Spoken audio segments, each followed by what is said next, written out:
Let's go.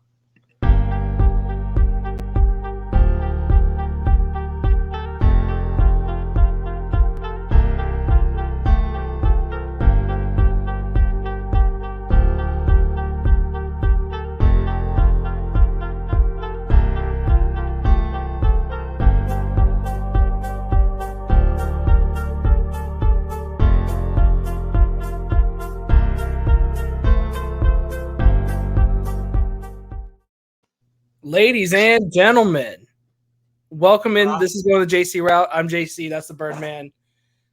Our third wheel is on a flight coming back to DFW right now, so he's missing it. He's AFK for the night. But we're glad to have you here. We're glad we're in. We're going to have some fun. We've got some good news, some fun things, and some bad things to talk about. But we're going to start it off with our dearly beloved Texas Rangers, who this year is apparently, as quoted, I've seen multiple tweets on Twitter the last couple of days. The Texas Rangers are, and I quote, a wagon. Going into tonight, we were 39-20. We are currently, I believe, still beating the Cardinals 6-4 in the sixth inning. So, yep. Halfway decent chance of going 20 games over 500, which will be a significant feat since I don't think we've seen that since maybe 2015 at the latest. We've never had a start this good in the history of the franchise where we have a historic run margin, run differential, which is a lot of fun. The Rangers are a lot of fun. Yep. Not only are they the best offensive team in the league, they are one of the best pitching teams in the league. Well, at least they're one of the best offensive leagues. They're one of the best offensive teams in the last 20 years, I think, aren't they? They're one of the best offensive. They have one of the best offensive starts in the history of Major League Baseball. But all that being said, they also have damn good starting pitchers. Our bullpen has some questions, which I'm hoping we'll figure that out before the trade deadline.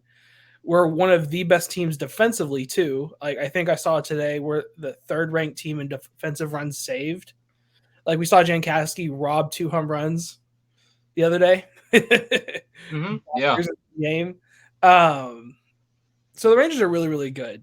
And so that's the good news. The bad news is we thought we get to see Jacob deGrom again this season. Because at first he went on the 15-day DL. Then I believe Sunday he went on the extended 60-day IL now, not DL anymore. He went on that. Yeah, he went on that yesterday. And then it was reported today, June 6th, it was announced he's going to be out for the season having Tommy John surgery, which is a bummer because you want that guy pitching for your team and you want him healthy because he makes your team better. And we're paying him $40 million a year. But also we understood the risks we were taking when signing him. Yeah, that's the thing is that we understood the scenario. I mean, we all understood that when he is healthy, he is arguably the best pitcher in baseball. But that's when he's been healthy. He's had several issues. You know, he's had many issues when it comes to playing with the Mets. And that was a case that we knew we were going to risk whenever we signed him to play here. Luckily, it's not hurting us too badly because they're still at the moment they're 19 games over 500. That's one of the really interesting dichotomies that we have with this team this year is most of what we've done this year has been without him. Just like we did a big chunk. We played a big chunk of the start of our season without Corey Seager. We've done most of the season without him. Now, of course, we want him to come back because that's one of those pieces that in the playoff time, you want one of those guys. Well, not just that, but it helped. Like I said, Dane Dunning's come out of the pen and been fantastic. But that's a piece that can help the bullpen. Well, that's the thing about Dane Dunning was he was always a starting pitcher. Just this year, he didn't make the top 5, so they were going to use him out of the pen. And now, without DeGrom, now he's in your top 5, and he's been really, really good this year. So He has. It's been a lot of fun to watch.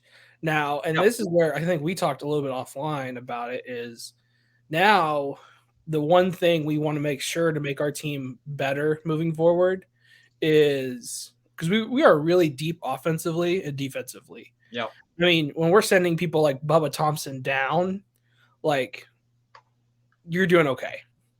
Yeah. And but the one place we need to make our team better is our pitching staff, specifically the relievers, because that's the one who's cost us 5, 6, 7 games this year already. So like as good as it's been with us being over 19 games, you could be 25 games 22, over already, yeah, exactly. and running away with the American League West. But It's a long season, that's but yeah.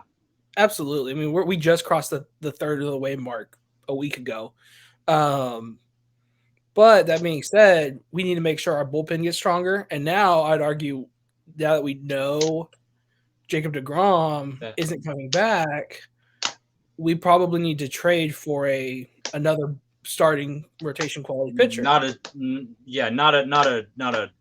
day 2 or day 3, like Yeah, more well, 4 or I'm 5. not saying we need a front end ace or anything like, or a day 2 starter, but another third guy, fourth guy, fifth guy Yeah. who can eat innings and get people out. Because we've got our starting 5 now, right? We've got Evo, Gray, Dunning, Perez, and Heaney.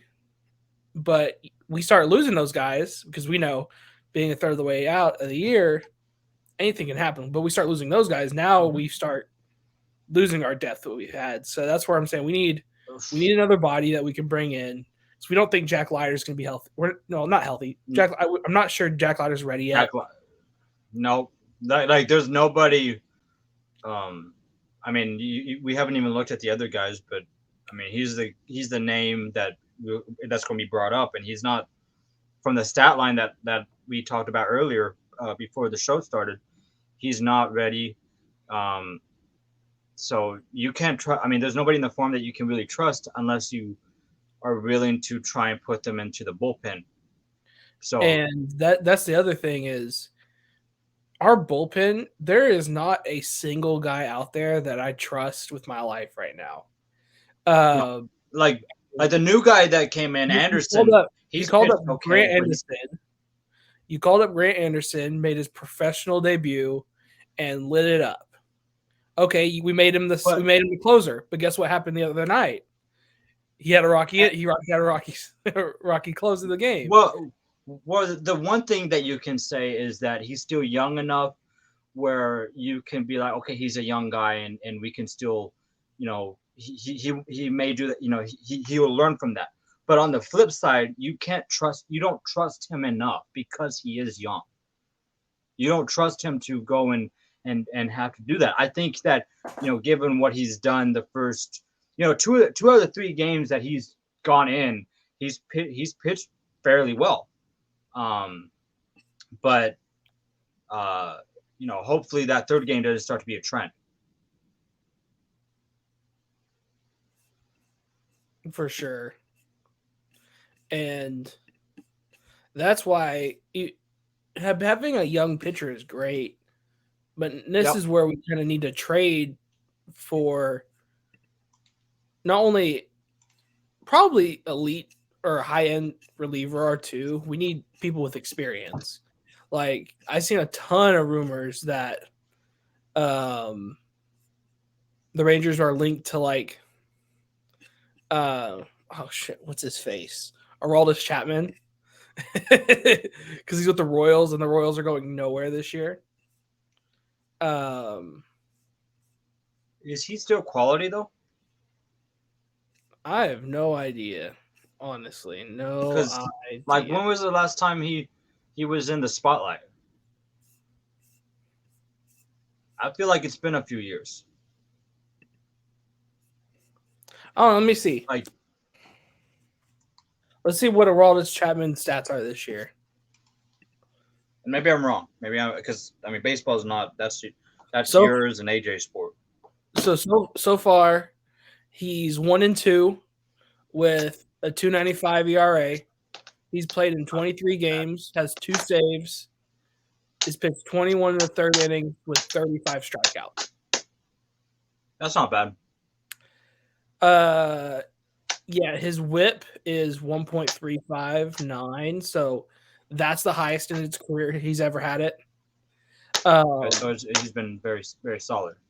Also, he's So playing for a horrible team.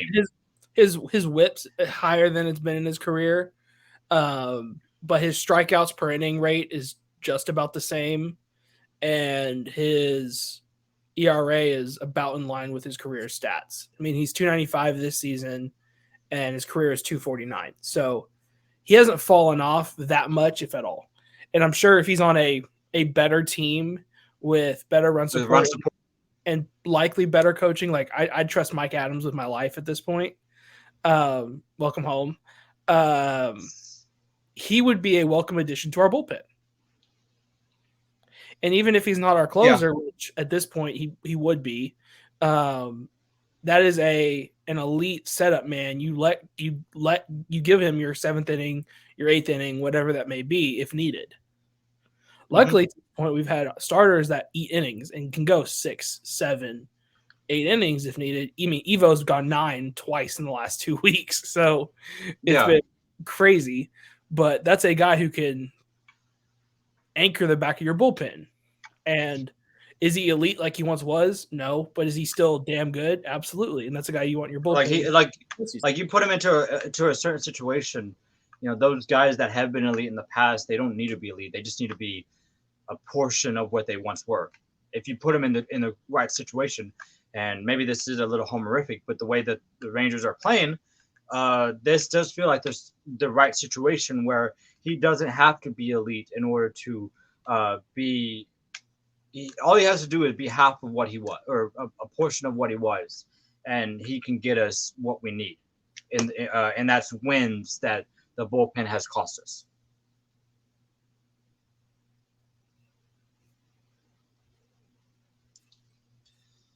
Absolutely. I'm trying to see who all can. You're looking at guys that you'd look at possibly trying to trade for? I just realized Emmanuel Clase is leading the league in saves this year. That's a tough one to digest. Considering we traded him for whoever with the Indians back in the day a couple years ago. You remember that trade? No. Let me see. What trade was that? Yeah, that's right. That was the Corey Kluber trade. We traded Emmanuel Clase. Oh my gosh, I forgot we had Kluber. For Kluber. I forgot we had Kluber. Kluber pitched an inning for us. And he only pitched an inning for us, we thought we won that. We thought we won that because Clase got suspended 60 games or a year or something like that for PEDs. And then now he's leading the league in saves. So good on Cleveland, I guess. That's a piece that we could have used this year. That's a piece that we could have used this year. Absolutely. And what are are you looking at quality relievers that you could possibly go and try and get, or what? I don't even know at this point. It's hard to find things like that, but I mean, there's plenty of teams that aren't going to compete for much this year, like the Royals, that they'd be glad to. When it comes down to it, they'll offload his contract for somebody like Aroldis Chapman. And I'm sure there's a couple others like, Washington, and good Lord, is Pittsburgh falling off the face of a cliff. They started like 20-8 and now they're under 500. Oh, wow. Yeah, they fell off a cliff, let me tell you. Well, let me not lie. Pittsburgh's 32-28, sorry. But they did start like 20. I mean, so they've Yeah. they've had a rough go of it. But actually, they're in first place in the division. Maybe not them. They but, lost today. But teams But like that's also if I may, that's also a division that is not great. I mean, yeah, the Cardinals are in last place. I feel like the Cardinals are talented enough where they should be able to win that division. But I feel like they'll get back on track this year. And yeah, I think they will too. There's plenty of teams that will be willing to trade people. You have the Nationals. You probably have the Cubs and the Reds, the Rockies, the Giants. By the way, the A's have nobody anyway. You'll have like the White Sox and the players like that. Speaking of the A's and the Pirates, the quadruple A's just beat the Pirates 11-2. Goodness. Man. So they have kind of fallen off a cliff. The Pirates almost lost to the quadruple A's in their first game. So that's a tough thing to watch, dude. I can't watch the A's, but it'll just be interesting to see.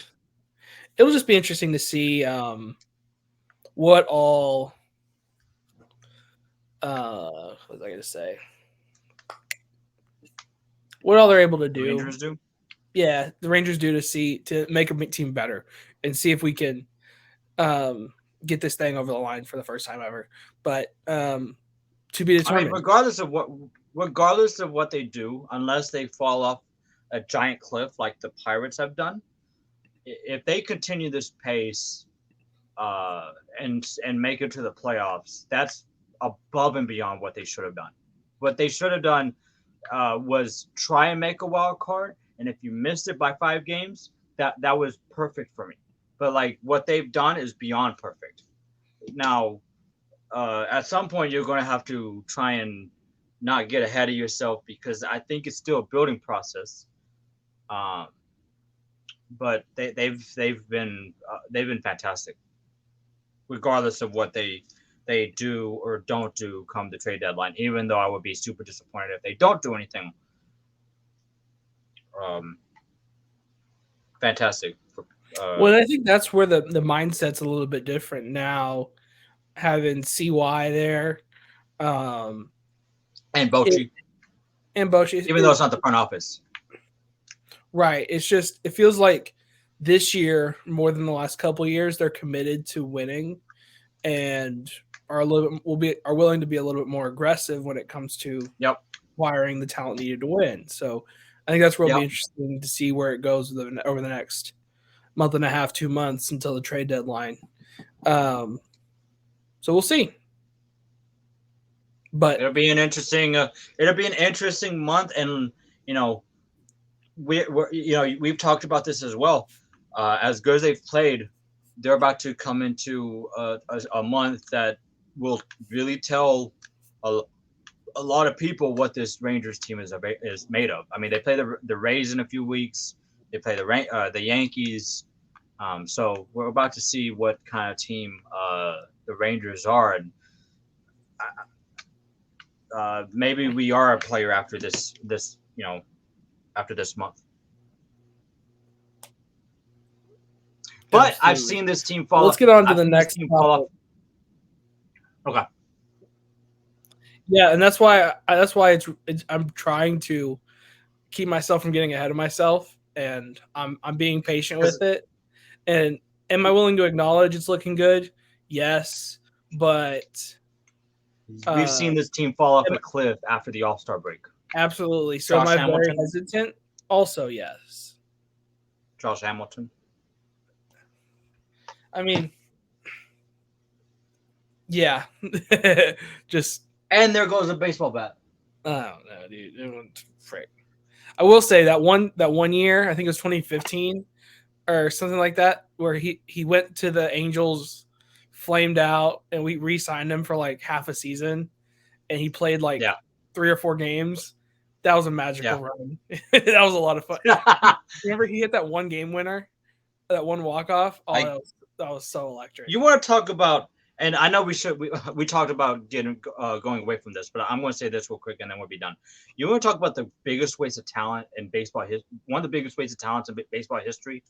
Had Josh Hamilton not, and he ruined his own career. I mean, we were talking about this as well offline about Derek Rose and possibly the injuries that ruined his career, but Josh Hamilton ruined his own career, and you wonder, I mean, how great of a career would have been had he not been so unintelligent with the way he played. I mean, it's been almost 20 years. It's been 15 years since he lit up Yankee Stadium, and I think people still talk about that. It was 2008, so it's been 15 years. Yeah, I remember that. Broken since then. It's been broken since then, but people still talk about it. So like what could have been? He could have been in Cooperstown had he not made the mistakes that he made. That's what happens when you chase money and start living a lifestyle that is dangerous. And yep, because he left us when he's at the height of his career, goes to LA and loses money, changes lifestyle, chases lifestyle, and what ultimately, I mean, obviously to expound, I mean, you talk about, he had a substance abuse issue. He had to be babysat when he was with the Rangers. And then what did he do? Not only did he leave the Rangers, but he went to the worst town besides maybe Vegas to try and clear your substance abuses. And I mean, like I said, what could have been? But anyways, the Rangers have been fantastic. Hopefully they continue. Hopefully hopefully they do something before the trade deadline, and it's time to move on. I hope so. Well, the one other thing I want to make sure we talk about is because news has come down, and I guess since this has started as a football show, we should probably cover some football. It hasn't felt like football in a long time. Some news dropped from the SEC meetings last week that for the 2024 season, the SEC will stick with 8 conference games, but have no divisions. And of the 4 non-conference games, 1 will be required to be either a Power 5 team or a high-ranking independent. So, the one other thing is we don't know who's playing who yet, but the SEC is going to drop those matchups actually next week on the 14th. So, what we'll actually probably want to do is do the show that night, Wednesday night next week after that happens, and we'll have a lot of content to talk about. But what I really want to talk about on it is, well, 1, who do you want to have on your schedule? And 2, there's one other thing that I think is really interesting because for me, I'm actually for the 9-game conference schedule, and well, that's how it's. I hear all these things all the time. An 8-game SEC schedule is talking. Is what? I hear it all the time. An 8-game SEC schedule is harder than a 9-game conference schedule anywhere else, which is probably true. And actually, there was a stat that I saw, and I forgot who it was, but it said since the NCAA approved a 9-game conference schedule in 2006, no team from a conference that plays 9 conference games has won a national championship. Out of the 16 seasons that's been played, the SEC won the national championship 13 times, and an ACC champ, Clemson, has won it 3 times. Or actually, I think it was Florida State one year, but whatever. Yeah, that was the year that they beat Auburn. It was the Jameis Winston year, right? I don't know. Yeah, and then the year after that, they got walloped by Oregon. Yeah, so the 2 conferences that play 8 conference games has won every national championship since they started allowing 9 games. So Where do you stand on it? For me, I prefer 9 games because I just think for scheduling purposes, it makes it easier. Have your three consistent opponents that you play every year, Yeah. and then the other 6 rotate. You play half. You play half one year. You play half the next year, Mm-hmm. and then when you go back the year after that, if you played them at home the first time, you play them away this time, and vice versa. That way, over the course of a 4-year typical scholarship, you've played every team twice, home and away, at So least. you said 9 games? I prefer 9 games. And like I said, Um, they've only announced it for 2024 that it's going to stay 8 games. They haven't made the decision one way or another for 2025 yet. Wait, Uh, is that whenever y'all come in with Texas, or is that the year after? Next year, we're in, baby. Shit. So when Shit. they announce matchups next week, we're included, baby. Ooh, that'll be interesting. Shoot.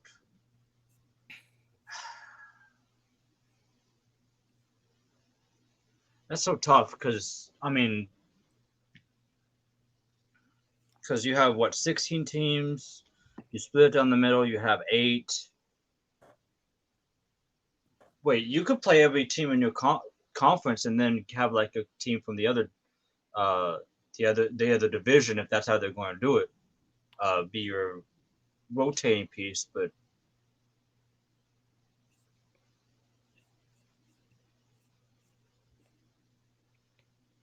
I think nine would make sense.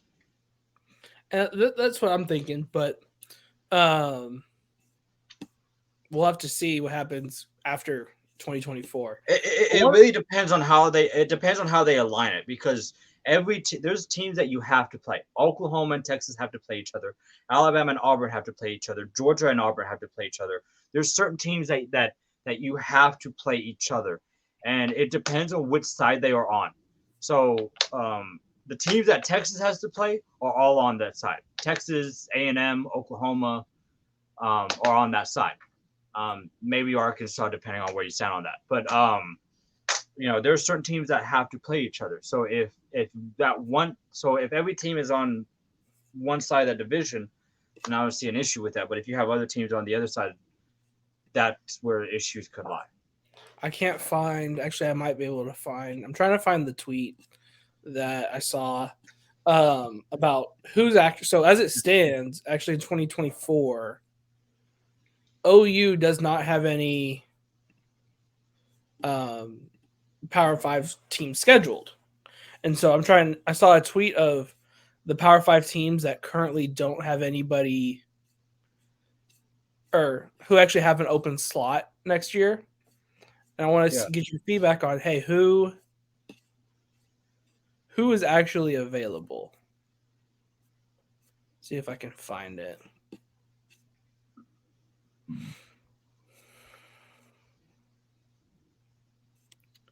I do like the idea of having. I do like having.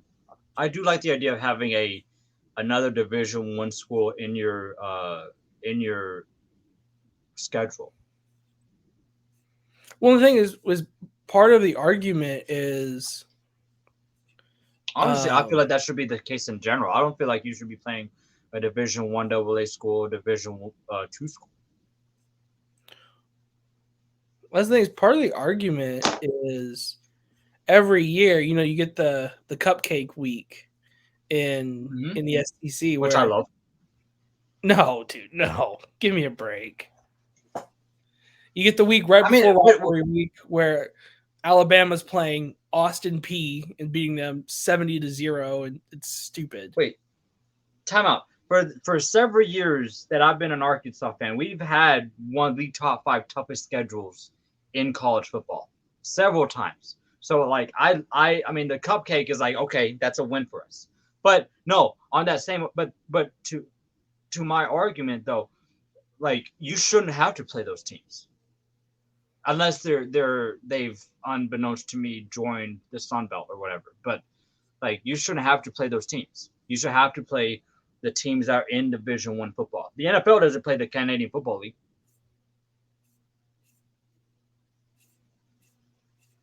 I mean, I get it, but I just think if you, I mean, I haven't been in the SEC, so I can't really argue with it too much. But it just really feels like if you really want to end all like questions and like arguments about it, just schedule good, decent teams. Let's make it 16. Just make it a 12-week season or a 16-week season. We play we all play each other. Fair, that's fair. Yeah. Well, just 17 weeks, so we can add a non-conference. We're getting off topic, but all I know is one of the teams that's available next season is TCU. So I think that would be an interesting ad. I think Houston has an open spot too. And there's a couple others in there, but it'll be interesting to see who gets added. And one argument that's really, I think, I'm having this conversation with somebody else. And I think it was really interesting because, so on this year's schedule, OU was actually supposed to play Georgia in Norman. And because of our move to the SEC had them cancel it. But Texas and Alabama got to stay on the schedule. Which in theory doesn't make sense. It makes sense now that they don't have the divisions. But... Well, so I came back to it and I had thought about it and I realized that was probably a TV decision and a Fox decision because I think with the OU Georgia game, I don't think anybody had drafted it yet. It got canceled before TVs got to draft their games. But by the time we found out, or Texas and Alabama were going to make a decision, it was already drafted by Fox. So as part of our early release from our grant of rights, Fox wanted to keep that game on the schedule because that's going to drive big numbers. Absolutely. And that's going to be totally fine. So it'll be a fun game to watch this year, but you just can't blame us or Georgia that we both have shit schedules this year, and it wasn't our fault because we were supposed to play each other. Yeah. And I mean, I'm kind of before we lost Caleb Williams, I felt good about it. Without, as our team stands now, I'd rather play SMU. You need a few. You need a few years. You need a few years before you can look at that again. Well, that's the thing is with our luck, they're going to say, "Oh, you get to play at Georgia, at Bama, at Florida." Yeah. Congratulations. Go to the swamp. Go to between the SEC. You get the hardest schedule we could think of. Yeah. We're gonna run you into the ground. You're gonna go. Or you're gonna go 4-8. You're gonna win all your non-cons and win nothing in the SEC. Or it could turn out like that, like Missouri and A&M. Missouri was like that close to winning the SEC. The second year or third year they were in the conference, and A&M also, I think they made it to a conference championship with Manziel. Not too long after they joined the SEC. First year in the SEC for A&M. That was the thing. First year in the SEC for A&M, they had Johnny, and they had that. All you need to do is recruit Caleb Williams back. Oh yeah, 100%. Okay, yeah, that's gonna happen. He's gonna be the number one. He's gonna bypass the number one overall pick in the draft to come back to Oklahoma next year. Absolutely. Well, now where can I go make a college football team great, and whenever I can go make millions of money? Well, when they lose in the first round of the playoff this year, we'll revisit it. The Lincoln Riley special. I saw a tweet. Oh, it's always a blast. I saw a tweet and it was today, and it was so in the 3 full cycles, or in the last 3 full cycles Lincoln Riley had recruiting, he signed 64 players, and 35 of them have had either transferred or quit football. Nice. I will say this though. I think this is Lincoln Riley's best chance because every other year he's had a different quarterback. This year he's had the same quarterback for the last 2 years, and that quarterback's about as dynamic of a quarterback as you could find in college football. Well, I If mean, the one other time he's had it was Baker, because he was the OC with Baker for either at least a year, if not 2 years, okay, before he was head coach, and he had him that last year. And Baker's last year yeah, is where we should have beat Georgia in the Rose Bowl, and we freaking hmm didn't. Oh God, flashbacks, PTSD, nightmares. But I think you're right, because now I think the Pac-12 is going to be good this it's year. a lot stronger. Oh, Uh, absolutely. I mean, well, you talk it's about funny. Colorado's reemergence, Utah, Well, here's the thing: Oregon. they're gonna be super competitive this year, but I think they're gonna cannibalize each other like they always do. Like because USC is going to be good, Utah is going to be good again. Colorado, I don't know if they're going to be good, but they'll at least be competitive. Absolutely. Oregon's going to be good. I mean, what Washington's going to be what you good. going? UCLA is going to be good. Oregon State might be good. I mean, Oregon State's been like sneaky, like decent recently. What did you say? Wazoo? I haven't, no. Their defense was really good last year. And so that's the whole thing. Well, they lost their coach again, didn't they, or something like that? I don't know. I to be honest, I don't keep up with Washington State football like that. But They had a first-year coach no, last year. I want to say he left for somewhere else already, but maybe I'm wrong. I'll look it up. But I'll say this though. That is the one scenario with USC is that they could end up being victimized by their own conference. So if because regardless of what we think of what if it's better than the BCS or not, it's still not as as because you still need to win 10 to 11 games to ensure that you will be in the playoffs. Well, it'll be interesting because this is the last year of four teams. Next year goes up to 12 also. And so I can't wait for that.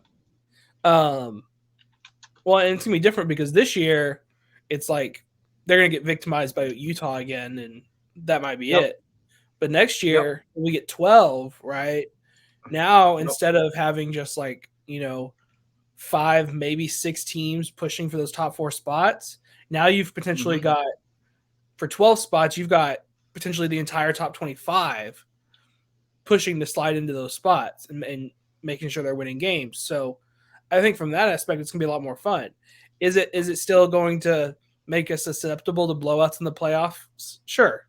But now you make that last month of the season or so way more fascinating because you've got way more teams vying for spots, and that makes it super, super heavy for a lot of teams. Yeah. So that being said, what in the first year in the SEC, who would you rather play, Oklahoma or Texas or both? Right now, honestly, Oklahoma, just based off of what they were last year. If I'm being brutally honest, because that was weird. But like, no, I mean, it was shit out of Texas not that long ago. That was it's a scenario that I think from a historic standpoint, playing both would not. I mean, playing Texas would be a lot more better from a historic standpoint because of the history that we've had. But I think that they're in a better position right now than on paper than Oklahoma. I don't think they fired. Talk about Washington State because that was the important thing we were talking about. I don't think that they fired their head coach, but they did get a new defensive coordinator this year. So that could play a part into how good their defense was because their defense was pretty good last year.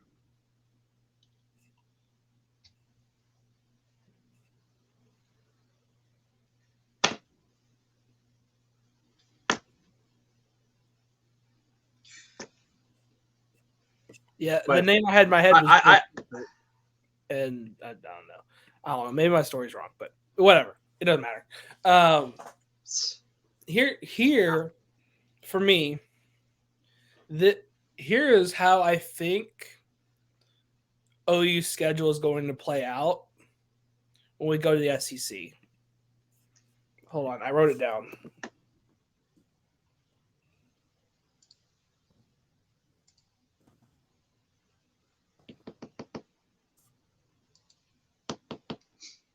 Okay.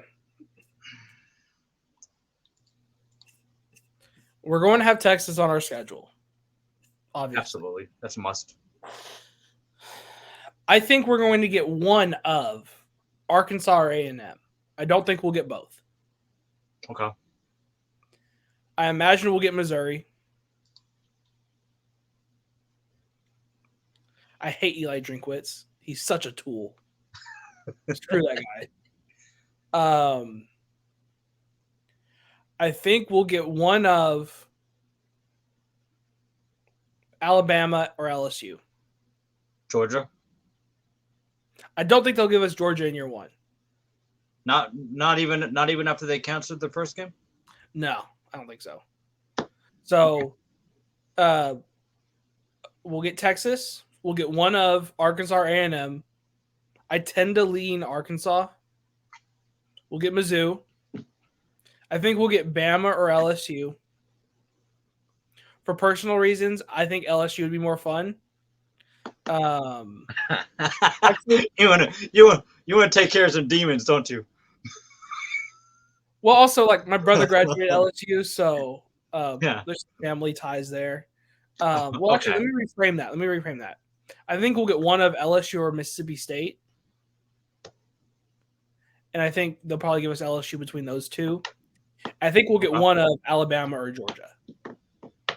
Okay. We'll get one of those. Hopefully not both. No, I don't think we'll get both. I think we'll get one of, because what'll happen is we'll get one and Texas will get the other. Okay. You know what I'm saying? And honestly, yeah. because of the previous schedules with Texas and Alabama, we'll probably get Bama that first year and they'll get Georgia. I got a question. Which team would you rather play? Georgia or Alabama? Next year, Bama. I feel like right now, Bama's the one that you would pick because Georgia feels like they're on a roll and Bama feels like they're reeling. Well, it's hard to say Bama's reeling, but it feels like it'd be really nice to play them this year because yes. you're breaking in a new quarterback, you're breaking in a new offensive system. They're turning out players like they always do. It just feels like, at least early in the season, they're going to be susceptible. And that's it's why always early in the season that you had to get you have to get Alabama early in the season. If you get them in the back end, you're probably not going to win, and we're not going to win that game because we get them, I think, after the halfway point of the season. Yeah. 1, 2, 3, 4, 5, 6. Even in the second in the second season, I'd probably, because here's the thing: you talk next season. Now they've broken in their quarterback. They're in the offensive system, but Georgia's in the same spot. New quarterback, they'll have experience. Yeah. They're still going to turn out guys, and until further notice, Georgia's on top. So that's what I'm saying. So because of previous scheduling things, I think Texas will get Georgia, we'll get Bama year one. So where we're at now is on OU schedule, we'll get Texas, Arkansas, Missouri, LSU, Bama. I think we'll get Florida. I don't know why. Just I think specifically we'll get Florida. Okay. So that's 6. Biasedly, I would love South Carolina. I love Vanderbilt. Obviously, yeah, everybody loves Vanderbilt. When I think Vanderbilt's one of those things where Texas or Oklahoma will get them, not both of us. And the team that gets them are going to be pissed. Or the team that doesn't get them are going to be pissed that the other person got them. You know what I'm saying? Or what could happen is the SEC says, screw you guys. Neither of you are getting them. which I honestly think that's the most likely scenario. So South Carolina, and then that really leaves us with. I've already ruled out A&M. I've already ruled out Mississippi State. I've ruled out Georgia. So we're missing for the last one. We're missing Tennessee, Vanderbilt, Kentucky, or Auburn. Yeah. I imagine they'll probably give us Tennessee. Not only is that a fun historic matchup, we had them on I think we had them on our 2025 schedule, I think, our 2024 schedule. Oh wow. Or something like that. Okay. So we had a matchup coming anyway, but also you've got Josh Heupel, at head coach, who was our quarterback when he was in college. So there's ties there, and I think it'll just be a lot of fun. So that would put OU's schedule at Texas, Arkansas, Missouri, Bama, LSU, Florida, South Carolina, and Tennessee. Okay. So that gives us Arkansas. So if you think about it, Arkansas, LSU, Bama, and wait, did I do that right? Florida, Georgia. No, sorry. Florida, Mizzou, South Carolina, Tennessee. So we'll have 4 old SEC East teams, and then with Texas, LSU, Bama, and Arkansas, 4 old SEC West teams. I think that's super balanced. Okay. And I think, but also that's a schedule that gets you excited, right? Like, here's the thing: like you've got a couple like damn games on it, right? Like you've got Bama, you've got LSU, you've got Florida, things like that. Well, you've got like LSU and Bama, but then you've also got your rivalry games, right? You've got Texas, you've got Arkansas, things like that. But then you've also got like those old rivalry games, Mizzou, Florida, Tennessee, and then you've got that South Carolina game, which is, oh hey, by the way, Shane Beamer's the head coach there. Yep. And Spencer Rattler's the coach there this year, or quarterback there this year. He probably won't be there next year, but that would be an interesting sight. So there's just a lot going on there, and I think it would be a ton of fun to have a schedule. So we'll get to see where it goes a week from now. And with my luck, the schedule will be completely different. Hopefully, you're hoping it's a lot easier. You're hoping Vanderbilt's on there. You're probably hoping Mississippi State's on there. I'm hoping we get. If I could choose our opponents, we're getting Texas, Arkansas, Mizzou, Vanderbilt, A&M, Florida, Kentucky, Mississippi State, and Auburn. Did you put Mississippi State in that? Hold on. Texas. Yeah, let me change it. We're getting Texas, Arkansas, Texas, Arkansas, Mizzou, Vanderbilt, A&M, Mississippi State, Florida, Kentucky. That's 8. That's about what I would do probably as well. But you know the SEC is just gonna pump those matchups, those rivalry. Well, because it's not like Missouri coming in; it's a historic program coming in with Texas and all. I saw this thing and it was bonkers. So when Mizzou and A&M joined the SEC, they brought in $600 million in brand value to the conference. Do you know how much brand value OU and Texas are bringing to the conference? I bet it has a B behind it. Over 2 billion. Or in front of it. Yeah, I bet there was a B. Yeah. So, I mean, you're talking about when you're talking about Texas A&M and Missouri, you're bringing in what 2 championships, and those are from the 30s. And then you're talking about Oklahoma and Texas. You're talking about bringing in 2 of the blue blood programs in college 15. football. What is it? 15 championships and 2 of the top 10 winningest programs of all time. Fuck no, 10 championships. So we have 7, and Texas has 3, I think. 4. 11. Okay, so 11. But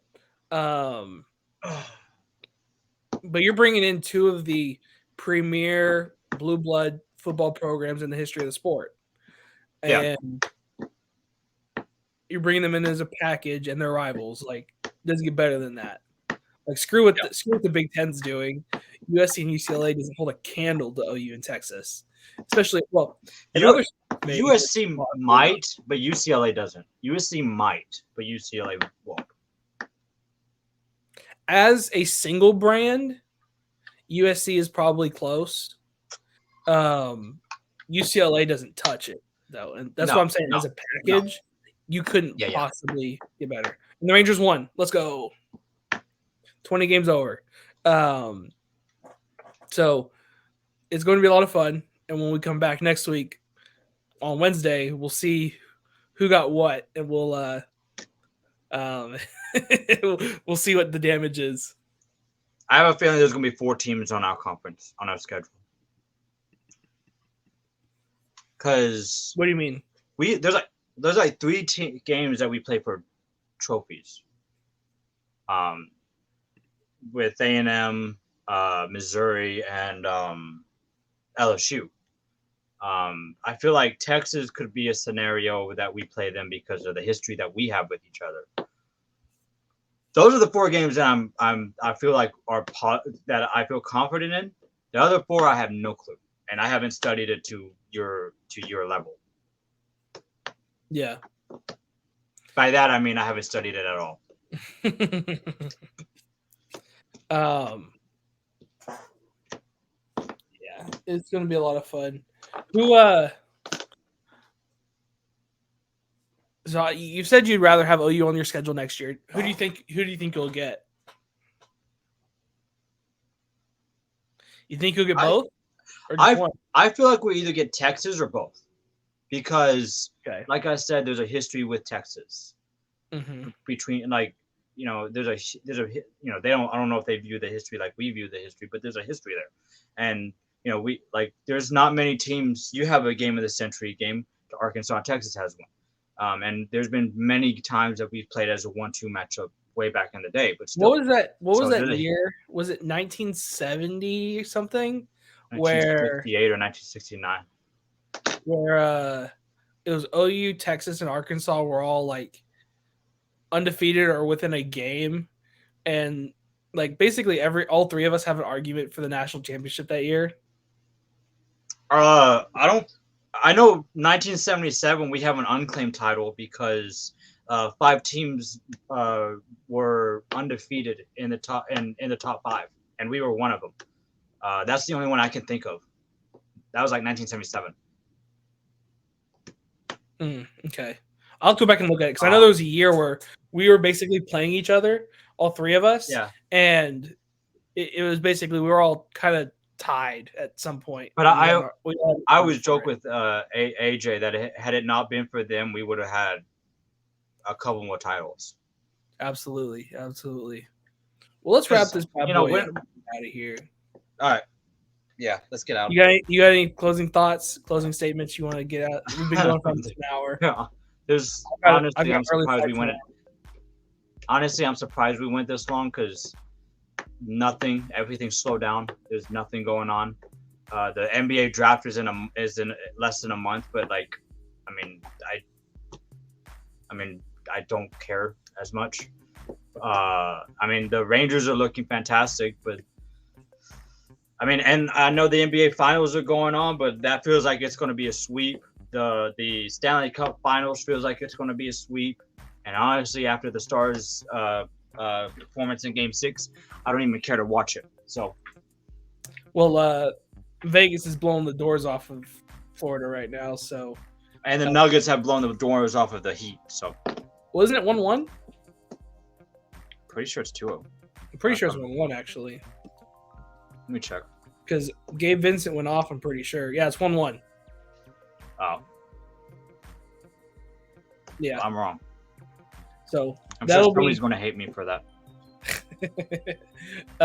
Yeah. Eric Spoelstra and the Heat had a coaching masterclass in Game 2 and shut Jokic down as a distributor. So they took it home, and so I think that series is going to be interesting. I think the Nuggets will end up winning anyway. Who do you want? Who would you want to see win? The Nuggets. Who deserves it more? Him, Nuggets, or Joker, or Jimmy Butler? I'll probably say the Nuggets. If you're talking about individual players, probably Jimmy Butler. I think that Joker is under the most pressure. I think Jimmy Butler deserves it more. I don't know. It's kind of one of those things where I think as a team, the Nuggets deserve it more. But if you had to name like an MVP, it'll be Jimmy Butler. It's just difficult. Absolutely. He's an underrated player. Anyways. Yep. We'll get out of here. Thanks for listening. Like, subscribe, share it with people. Let people know about us. And we'll see you next week. A day later, when we know SEC matchups, and we'll get deep into that. But we'll see you when we see you.